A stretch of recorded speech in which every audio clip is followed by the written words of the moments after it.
El 29 de octubre del 2018, 13 minutos después de que el vuelo 610 del Lion Air partiera de Yakarta, Indonesia, el avión Boeing 737 MAX se precipitó de cabeza al mar de Java, matando a las 189 personas que iban a bordo.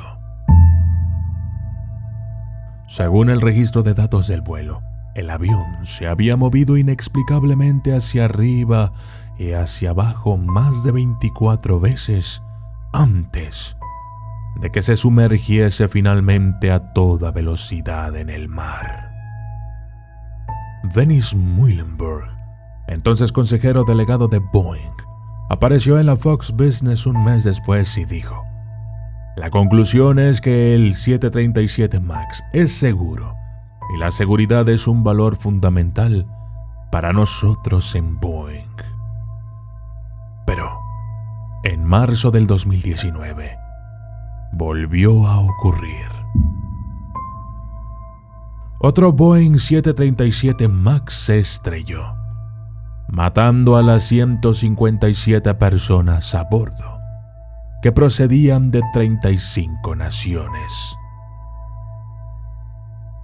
En ese accidente, el vuelo 302 de Ethiopian Airlines despegó de Addis Abeba, en Etiopía, y 6 minutos después del despegue, se precipitó a un campo volando a toda velocidad.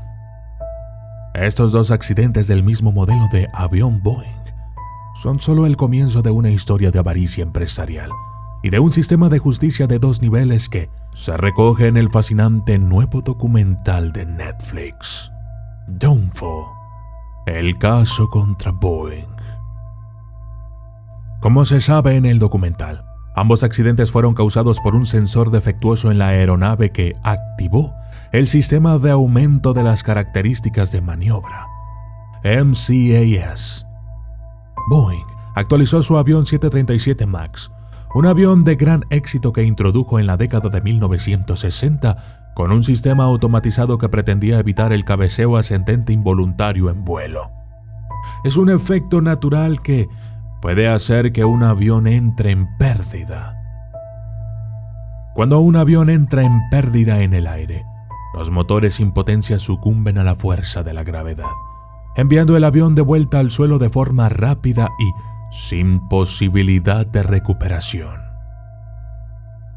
Sin embargo, Boeing no informó a las aerolíneas ni a los pilotos sobre el sistema. De hecho, su existencia ni siquiera se mencionaba en el manual del piloto. Los sensores defectuosos alertaron erróneamente al sistema de los aviones que estaban en peligro de entrar en pérdida, haciendo que la nariz del avión apuntara hacia abajo, dejando a los pilotos impotentes para detener la caída en picado. A pesar de todo eso, la actualización del software MCAS era algo bueno, o podría haberlo sido, si los pilotos hubieran sido educados activamente sobre el nuevo sistema y entrenados en sus características en los simuladores.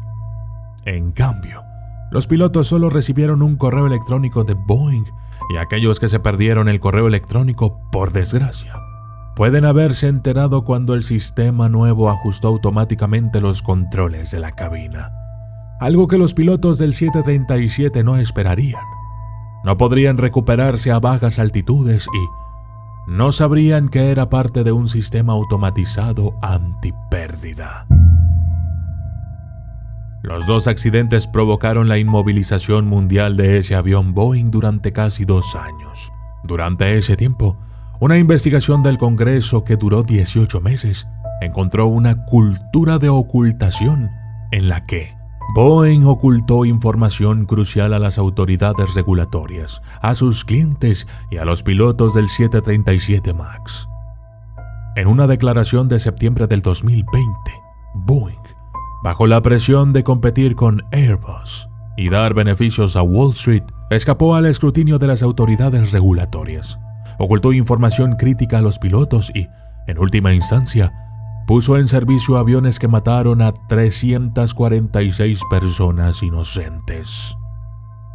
Boeing había sido una empresa con historia que ayudó a poner al hombre en la luna.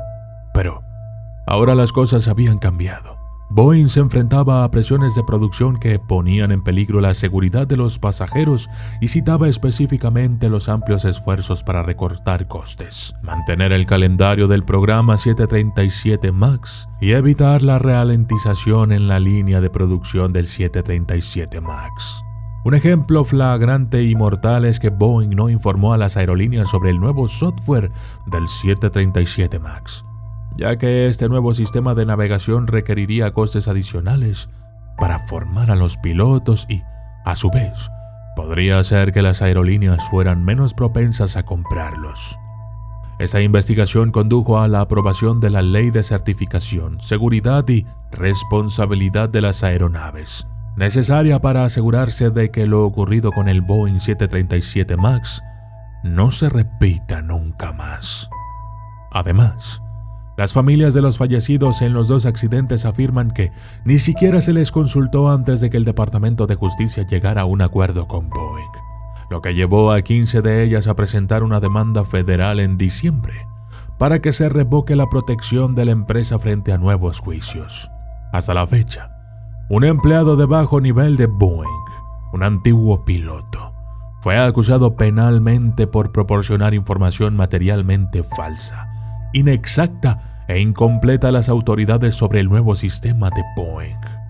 Según el Departamento de Justicia, estaba intentando defraudar a los clientes de las aerolíneas estadounidenses de Boeing para obtener decenas de millones de dólares para la empresa. Muhlenberg fue despedido como CEO de Boeing en diciembre del 2019. Se fue con más de 60 millones de dólares en beneficios de pensiones y acciones. Las acciones de Boeing, que alguna vez cotizaron en $439 por acción, hoy en día se encuentran en $122.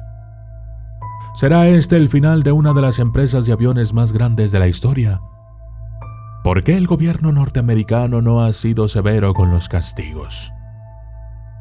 La catástrofe del 737 MAX es, en el fondo, la historia de una cultura empresarial que primó los beneficios y el valor para los accionistas por encima de la calidad y la seguridad, y de unos reguladores federales más comprometidos con la industria aérea que con la protección de las personas. Y yo soy el documentalista. Y esto fue La Maldición del 737 MAX.